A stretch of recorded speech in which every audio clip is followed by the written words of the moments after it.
Hey guys, welcome back to Persistent Managers, where we help level up leadership skills without the toxic communication. I am going to go over some data with you, and we're going to call this episode Trust by Data. So I'm going to include a link to the Economist Intelligence Unit in the show notes. And this is where this data comes from. And I recommend you check out their website, check out their data. They have a lot of valuable, vetted, sourceable information that's really, really going to help you. And I want to talk about a study they did where they studied the top 5 lowest traits first. I want to say lowest. So these were, we'll call them just bad traits for simple. So the first one was connectedness. They ranked the importance to people and traits that connectedness was only 17%. Experience, which is number 2, again, we're talking about the lowest, was ranked when they did their survey as 23% of importance to people. The third was intelligence. This was 29% important. The fourth one, and this actually surprised me, was communication skills. Now, the good news is it's ranked higher than the other 3 lowest, but communication skills were 36%. And then the fifth one is the ability to do the job well was ranked 36% also. So again, these are the top 5 lowest, bad, bottom of the list traits from the Economist Intelligence Unit. And I look at this data and what does it tell me? Because data tells a story. I think that's what's exciting when you look at numbers, you look at data from a high level. It tells me that true trust requires character driven actions backed by integrity. And I can give you these high level fancy statements. I could give you quotes. Let me give you a real life story. So I started off in my consultative selling career in retail. I think a lot of people start there, went to B2B, all that. There was a manager that was secret shopping people throughout different locations, the stores. And what happened was this manager did not reveal he was a secret shopper. Now, if you own a business and you're going to secret shop your staff just to look for areas of opportunity, to have productive constructions, to give them feedback so they can make improvements, that's totally fine. I actually encourage that as long as you do it in a healthy manner. This was not that way. This manager, what had happened was he was going in about finding everything wrong. His reports were all negative. And then when he finally revealed himself to all his secret shopping, he started just writing people up for so many petty things like pens weren't put away or something in the back room was off by a little bit. So I was someone he attempted this with. He tried to get me on an alphanumeric issue in the inventory that was not customer facing.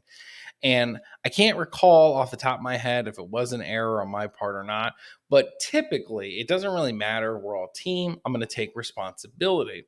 So he tried to write me up, and I was aware of this information prior to him attempting this. So I was kind of expecting it. And we were in a retail store that was in a wholesale store at the time. So we were in the kitchen section looking at stoves, kind of like a Costco to give you an example, but it wasn't them. And he tried to give me the paperwork and all that. And I had always hitting my quota, hitting everything. And I said, I want to get off on the right foot with you. It's important to me that you, as a manager for our area, that we have a good working relationship. I'm not really good at situations like this. Can we involve human resources in the discussion? And he ripped up the paper in front of me and said, it's not that important. And I thought that was odd. I thought that was interesting that he did that. Come to find out, what had happened was he was writing people up off on his own without any type of permission, with any type of policy. The reports ended up getting so high, he got transferred out of the area. Now, do I tell you that very high level story to say all managers that way? Absolutely not. Do I think that some managers have a learning curve of what it takes to connect, build rapport, and start off on the right foot better? Yes, absolutely. Again, and I may have made the mistake. I want to be clear. Like, I make mistakes, but here's what I think about mistakes. Dumb people don't learn from them. Smart people learn from their mistakes. And wise people learn from the mistakes of others. And what I want you to take away from this story is that it's important that you get off on the right foot with your manager. And I think a manager should also know that it's important to get on the right foot with their staff. And I think it's also important that you establish yourself starting looking for areas of opportunities to work together, not finding everything that's wrong with each other. So, what I want to do now is re-reference the Economist Intelligence Unit because there's a flip side to this data. They also talk about the top 5 traits. Okay. This is the top 5 traits that their data reveal. And I think this is really interesting. So here are the top 5. So we'll call these the top good traits. We talked about low 5. We're going to talk about the top 5 now. So when they did their surveying with their sample size, number 1 was honesty. 77% valued honesty because it built safe, predictable environments. Those were some common themes in their survey data. The second one was ethical behavior. This was surveyed high at 68%, which shows commitment to fairness, integrity, unlike being controlling or telling people they're wrong. And then the third one was willingness to share information. This was surveyed high at 63%. And some common things they found in the notes there was that it created a foundation of trust through transparency, being able to see the other side. That's huge. The fourth one was shared objectives, that this was 53% important because it fostered a sense of partnership, a sense of unity. The fifth one was ranked 49%. And I thought this should have been ranked a lot higher, me personally. But when they surveyed their data with their sample size, it was respect toward others was ranked 49%. And the common theme they found in the survey data was treating people as valued adults. And I want to get this right because I think it's important we get this right. Treating people as valued adults fosters mutual respect.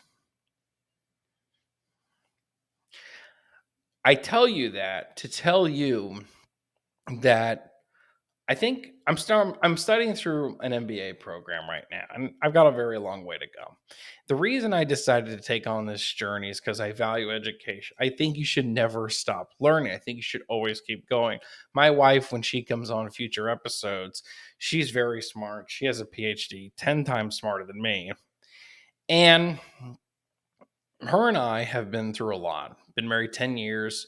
And I think about our journey together. I think about our career journey. I think about how she knew me before I got my bachelor. She knows me now going through my MBA and the type of consulting, the training I've done around the country.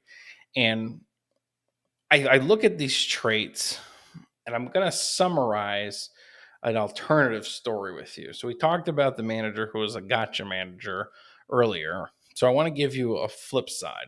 So some time ago, I had an opportunity to consult with a CEO of a company. And what he had hired me to do many years ago was he wanted me to come in and survey, work with his team. And it wasn't a very big business. They had 5 employees at the most and went through some pretty intensive data. And the nice thing about working with a smaller business that only has like 4 or 5 employees is you can get a lot of transparency quickly. When you work with companies of like thousands and thousands, the scope of work obviously is longer, which means more time. And at the end of this journey, the end of this survey data with his staff, he had these preconceived notions. He told me, he said, I know these guys only are here because of money. I know they're here only because I give them $1. That's what he said. They're only here because I give them $1. They don't care about the mission. They don't care about the business. They don't care about any of that. So we'll call that just an easy self-fulfilling prophecy he had. Come to find out, did a lot of trust digging, did a lot of this. And it turned out that many of them were working in his side hustles outside of the company. He had real estate companies. And in these real estate companies, they were doing work not in line with the business. They were getting all these tangent tasks. They were, doing things that were clearly not in the job description. So we went through the data. I got back to him, made some recommendations, and he got really angry about the recommendations. I said, "What's the deal?" And he got more furious. He got more big. He got more angry at the fact that they were telling us this data. And I thought, well, it's interesting. You hired me to do this work. And in the back of my mind, I'm thinking, I'm just doing my job. But I look at that high level example and I let him vent when I revealed it to him. And there was this moment of authenticity in the heat of his venting where he goes, I wasn't keeping them in line with the goals of the business. I said, talk to me more about that. Let him talk some more. He said, I wasn't equipping them or doing the marketing advertising they needed to be success. And he went on to list all of the ways he was in the wrong. And I don't think he was a bad person. I want to be clear, but he had a moment of self-realization to hold himself accountable to the truth. And this is something that when I say this, I'm really talking to a younger version of myself, is that when you hold yourself accountable to the truth, that's when you can make true change. So I want to recap this and I want to give you a really pragmatic call to action that I think you can apply from what the data tells us today. Of all the traits we covered the top 5 lowest.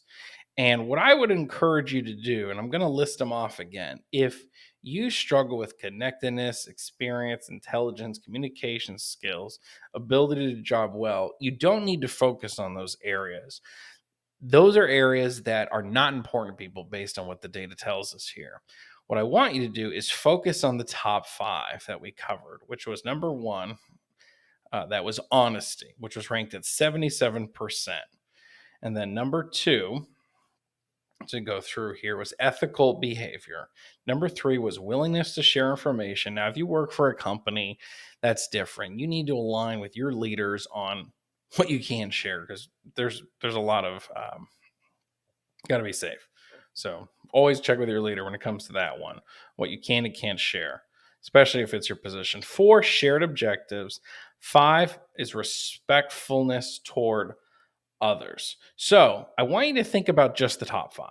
Forget about the negative ones because these are the ones that the data tells us is most important. And ask yourself, in honesty, ethical behavior, willingness to share, shared objectives, and respect toward others, where do I need work? And I'm going to do this too. This isn't just Paul Leon talking at you, the listener of this podcast. This is Paul Leon talking to Paul Leon, and people listening just happen to hear my thoughts.